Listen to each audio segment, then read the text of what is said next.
Saudamos a Igreja do Senhor Jesus Cristo na paz do Senhor Jesus Cristo e que toda honra, toda glória sejam dadas ao Senhor Jesus, que lá na cruz venceu por nós e agora nós fomos remidos pelo seu sangue derramado na cruz de uma vez por todas. Queridos irmãos, nós vamos fazer uma introdução sobre a escatologia, mas antes disso, nós gostaríamos de dizer quem somos nós e também o que nós procuramos. Nós na igreja fazemos parte da Igreja de Cristo, nós que fazemos parte do templo evangélico Videira Viva. Então, quem somos? Nós fomos remidos e somos remidos pelo sangue do Senhor Jesus Cristo. E o que nós procuramos? Nós procuramos levar a sua palavra como ela o é. Nós não somos seguidores de homens, nós seguimos a palavra de Deus como ela o diz, para que nós possamos dizer. Por isso, nós vamos abrir as nossas Bíblias em segunda carta de Paulo aos Coríntios, no capítulo 13 e o versículo número 8.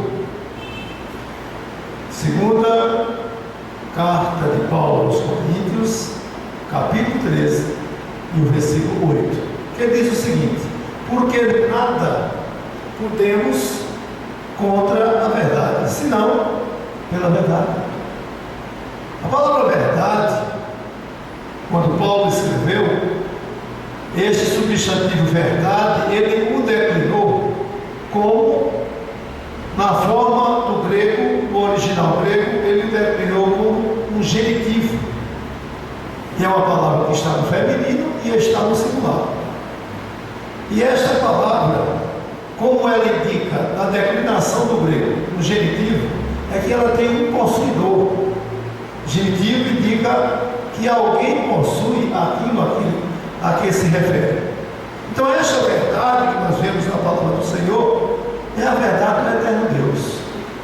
E é nela que nós nos arraigamos, nós nos sustentamos, é o nosso sustentáculo, é a nossa comunhão, é o nosso gozo para com o Senhor. Logo, nós não podemos dizer, o sentido aí é a parte oral, nós não podemos dizer nada contra a verdade, dizê-lo pelo que o que já está escrito, está escrito.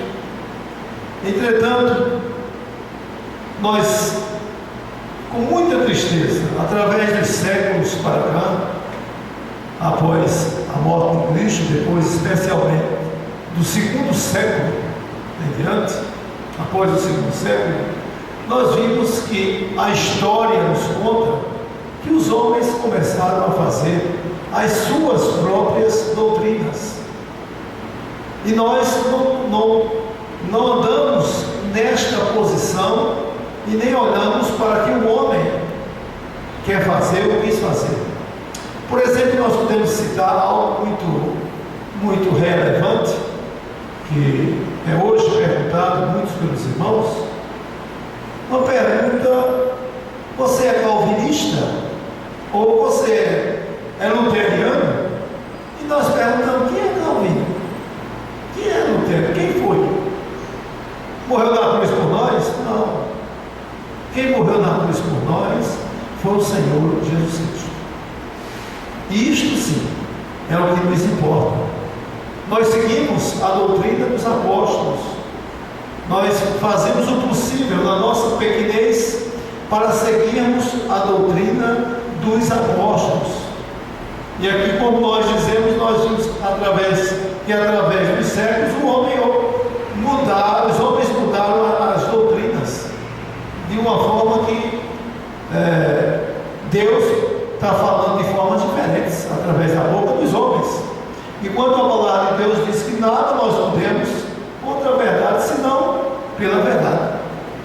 E nisto, nós vemos que a palavra de Deus nos mostra a verdade, aleteias, como genitivo possuidor do eterno Deus, que esta verdade é dele.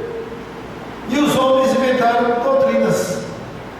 Por exemplo, quanto ao milênio, uns traziam as suas teorias, a sua parte de pensamento filosófico, grandes estudiosos, dizendo que o Senhor Jesus Cristo, ou que o milênio, ou que a vinda do Senhor Jesus Cristo,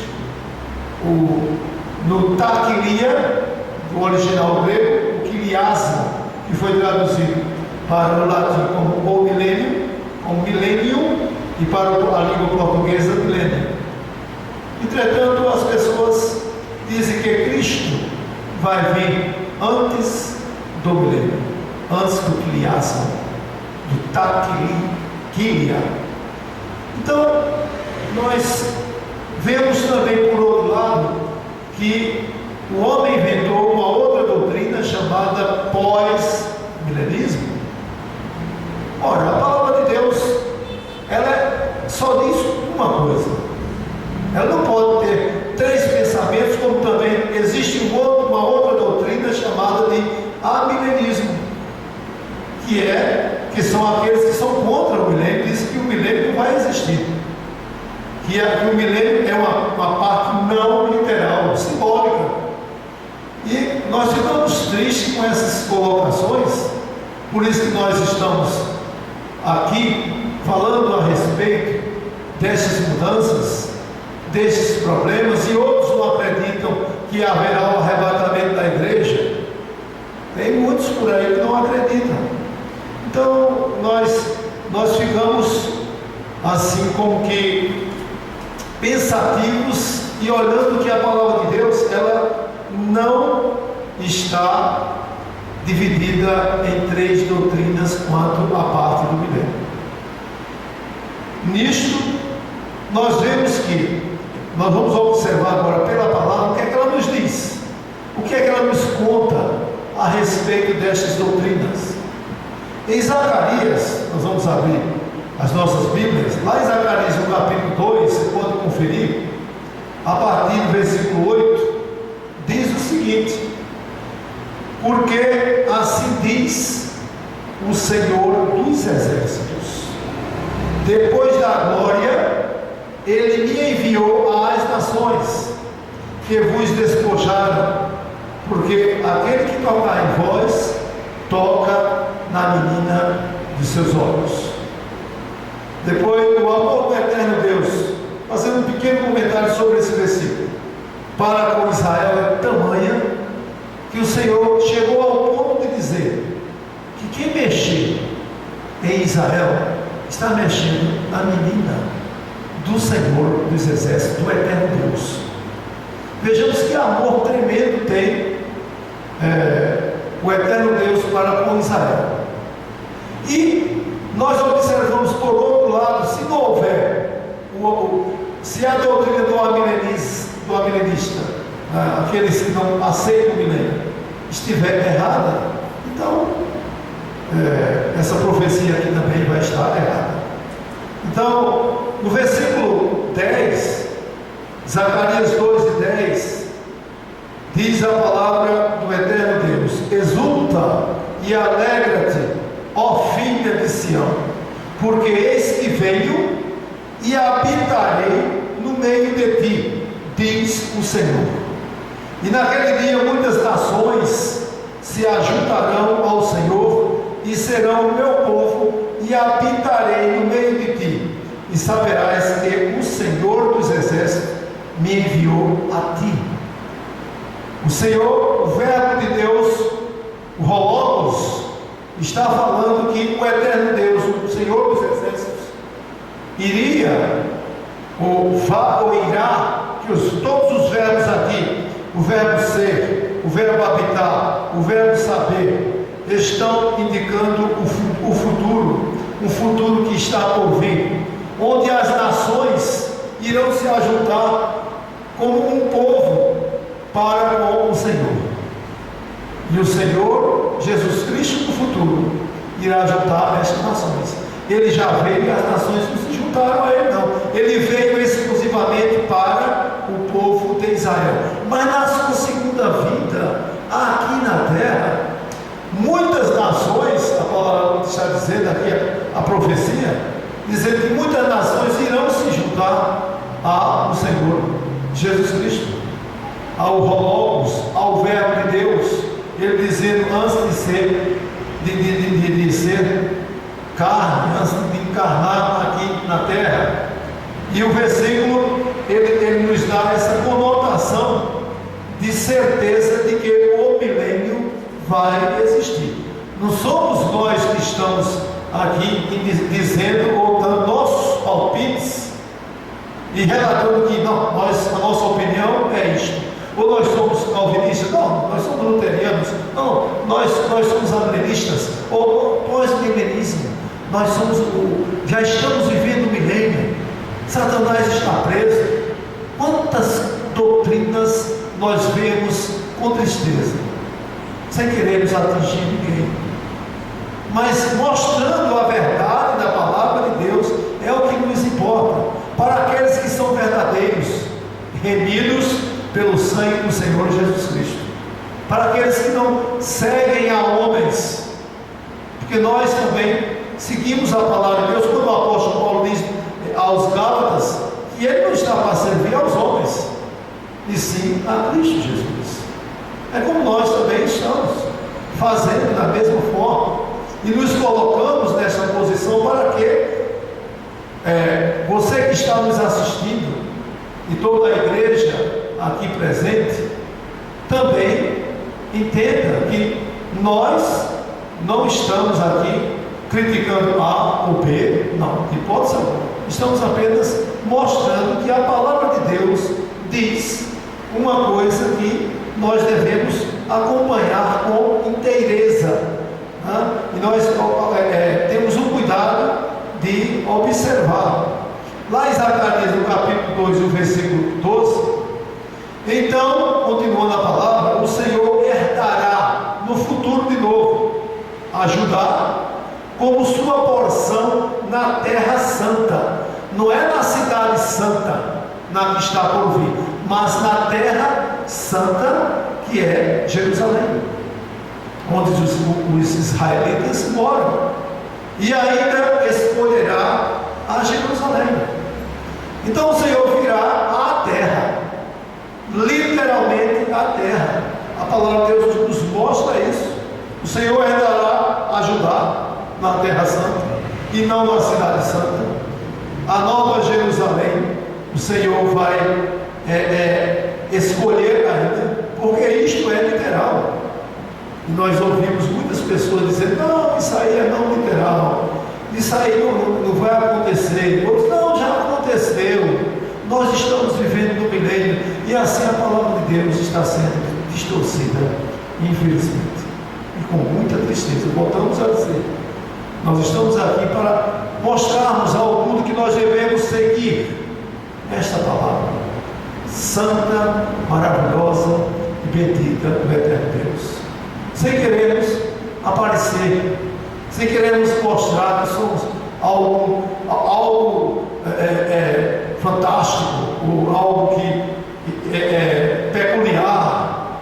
Não, nós com grande humildade estamos mostrando, sem querermos humilhar a ninguém e sem querermos ferir a ninguém, mas defendemos a palavra de Deus como ela o é, como ela está escrita, e não seguimos a opiniões, porque determinados teólogos, homens, Agostinho, Orígenes, formaram suas doutrinas, e muitos outros foram e seguiram a mesma coisa, e foram, nós não queremos aqui citar a tal doutrina, mas nós sabemos que pela história nós vimos a distorção da palavra de Deus ser colocada, e nesse ínterim, Israel sendo colocado de lado.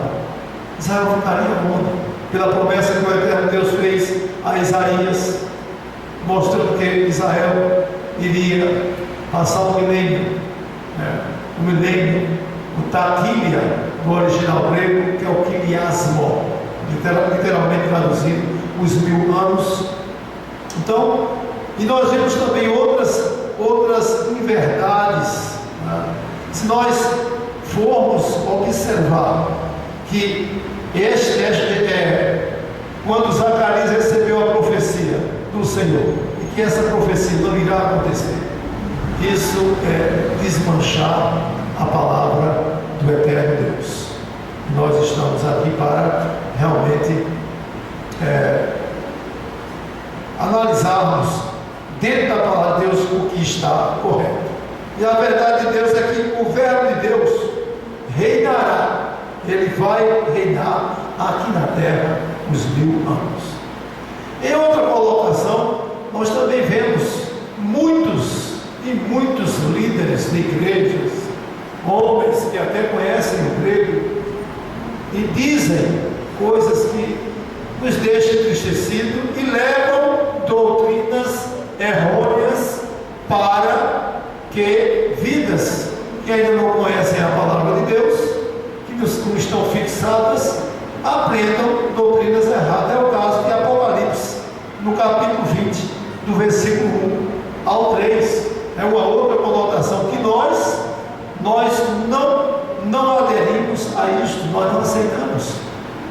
E a palavra de Deus nos diz, lá em Apocalipse capítulo 20, do versículo 1 ao 3, o apóstolo João diz: e vi descer, na visão que ele teve, na revelação que ele teve, ele diz: e vi descer do céu um anjo, que tinha a chave do abismo e uma grande cadeia na sua mão.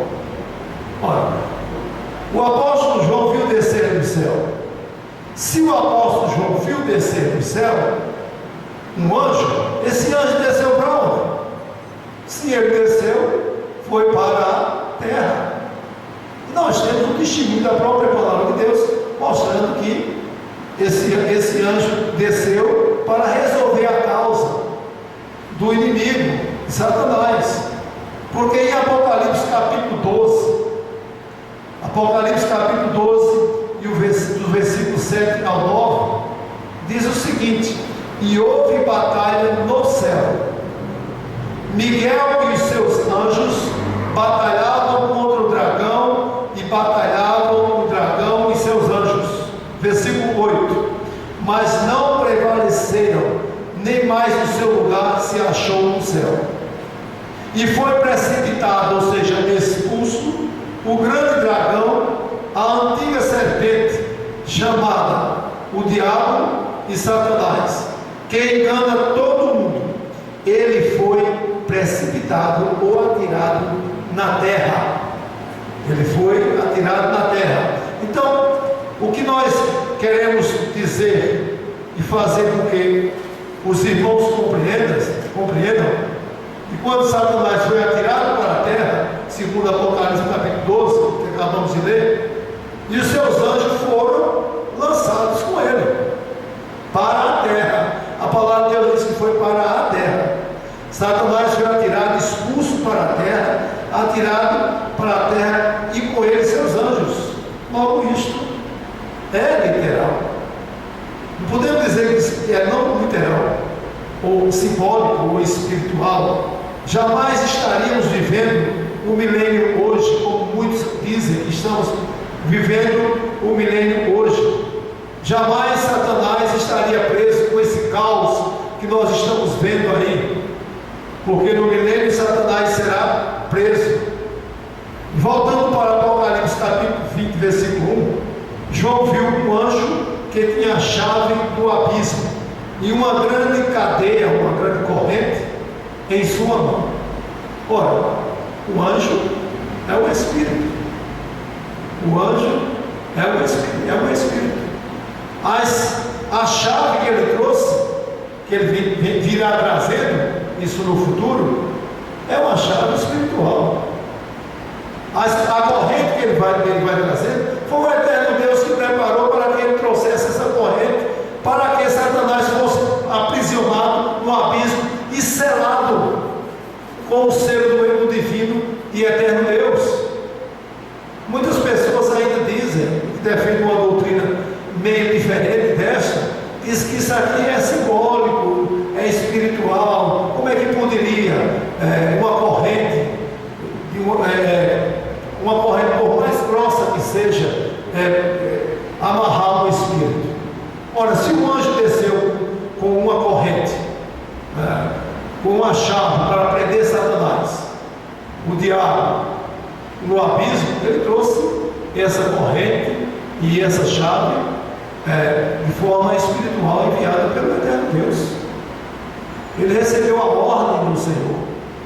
Quando lá em Judas, Miguel foi colocado, o anjo foi colocado para Satanás procurando, Judas narrando que Satanás estava procurando o corpo de Moisés, e houve grande disputa entre eles.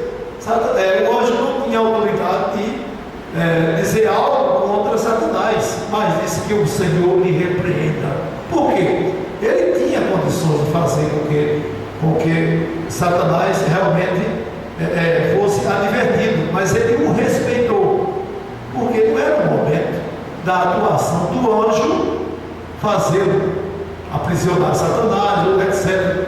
Disse apenas que o Senhor o repreenda. Mas em Apocalipse capítulo 20, nós vemos que a prisão de Satanás é literal. E quem não fizer, ele será solto por um pouco de tempo.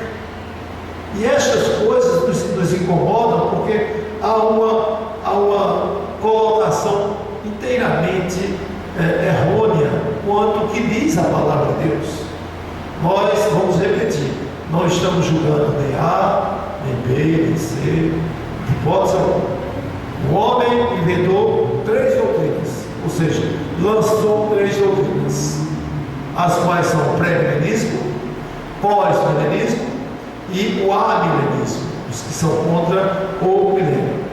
Então, nós vemos que o arcanjo Miguel, ele não ousou, lá em Judas 7, proferir nenhuma maldição contra o anjo. Por quê? Porque ele não tinha tido a ordem ainda para fazer. Mas esse outro anjo que é lançado lá em Apocalipse, ele estava morto e trouxe já as correntes espirituais enviadas pelo eterno Deus.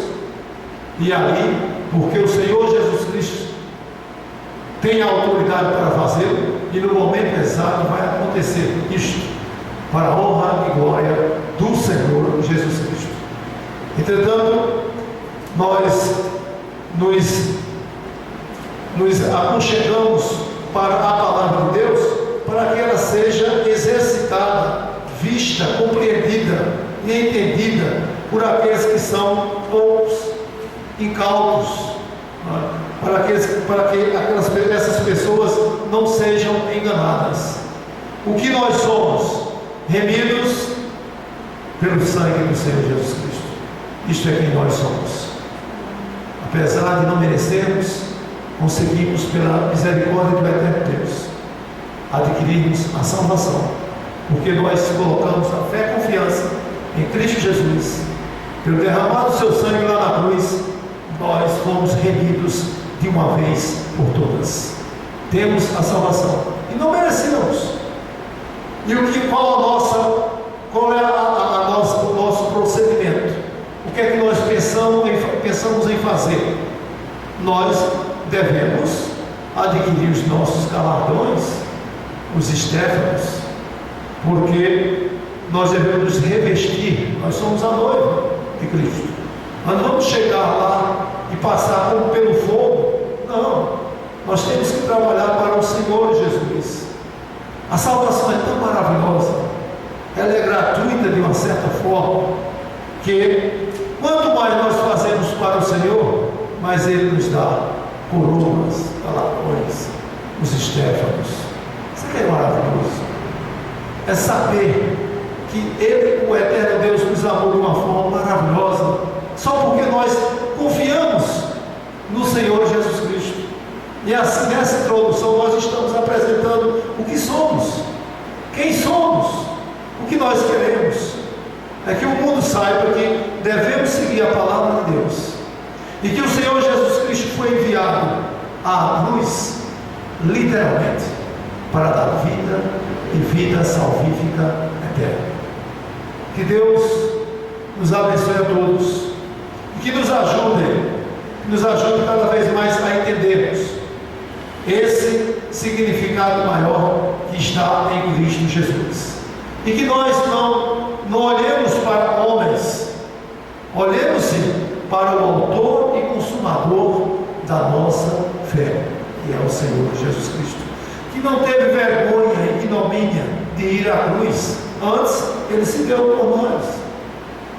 E nisto nós explicamos e não saímos da palavra. Nós não temos doutrinas nossas, mas seguimos, mais uma vez dizemos, a doutrina dos apóstolos. Nós seguimos aquilo que está escrito.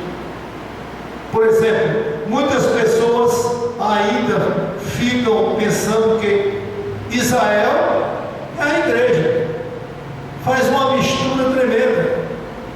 Dizem que Israel é a igreja, que a igreja começou desde Abraão, Isaac, Jacó, e assim foi tudo por diante. Não, a igreja do Senhor Jesus Cristo começou em Pentecostes, após a morte, e depois a ascensão do Senhor Jesus, que foi para o Pai, e depois voltou, e depois mostrou-se aqui como homem. Ele mostrou-se com o corpo glorioso aos próprios apóstolos, e mais de 500 pessoas chegaram a ver o Senhor Jesus Cristo. E isto é maravilhoso e testificar daquilo que viram. E nós vemos que para Israel a aliança lá em Gênesis que o eterno Deus fez foi com Isaac e não com Ismael, e a descendência de Isaac. Lá em Salmo 147, a palavra de Deus nos diz que o eterno Deus, o Senhor, colocou a lei para Judá e colocou também os seus preceitos, as suas doutrinas para Israel, e não fez assim a nenhuma outra nação. E nós estávamos como? Aos Efésios, o apóstolo Paulo diz que naquele tempo nós estávamos